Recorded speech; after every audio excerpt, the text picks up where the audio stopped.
It says in Ephesians 6:1, for children to obey your parents in the Lord, for this is right.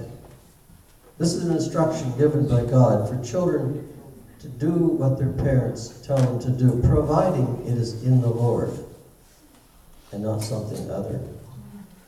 It is a way for children to surrender to their parents. And this, according to Ephesians 6:2, says, this honors your father and mother.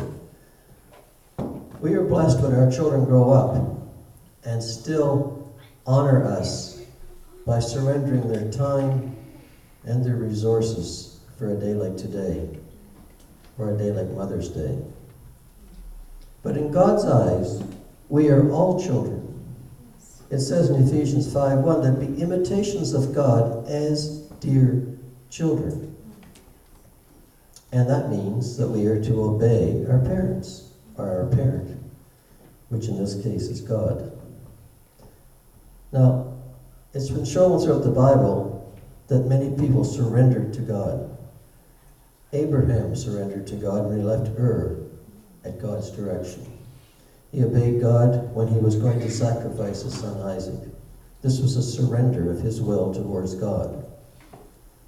Jonah did the same thing when he was sent to Nineveh, although he took a little persuasion before he actually changed his mind. But he did. He went to Nineveh at God's direction. Moses was the same. Moses took a little persuasion as well, but he went at God's will to Egypt. He surrendered to God. Paul was probably the greatest example because he really didn't know Jesus until he met him on the road to Damascus. And from that stage on, he surrendered his life to God. In Acts 9, it tells us the story. And God said, he is a chosen vessel of mine to bear my name to the Gentiles, to Israel, and to kings. And that's what he did from that point on in his life. Even though he never met Jesus before that one time, he surrendered everything. You know, when we read the story of the disciples, they knew Christ for 3 years, but they never did surrender everything. They never did that. When they saw Jesus do miracles, as in the fishes and the loaves and the fishes, and they still did not really believe.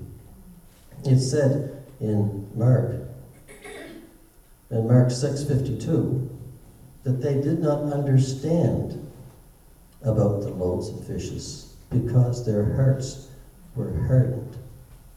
Jesus himself said, why are you so fearful, you of little faith?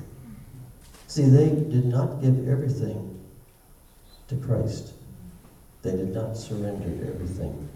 And even after the crucifixion, on the road to Emmaus, when Christ came down and walked with them, they didn't really recognize him because, in many ways, they wanted Christ to be what they wanted rather than being what Christ wanted them to be.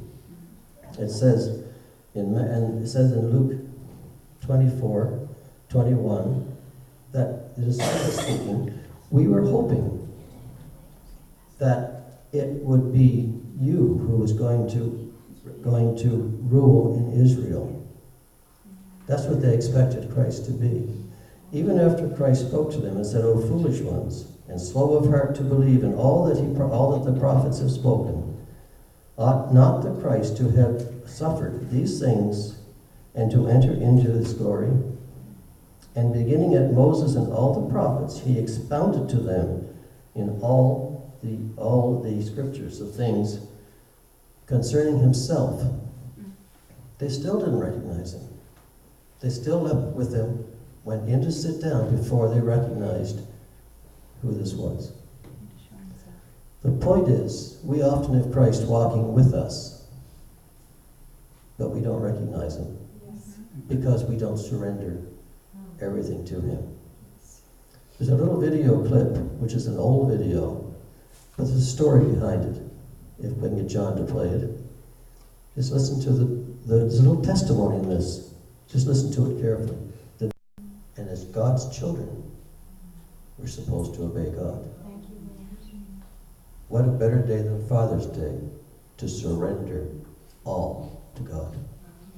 Something to think about.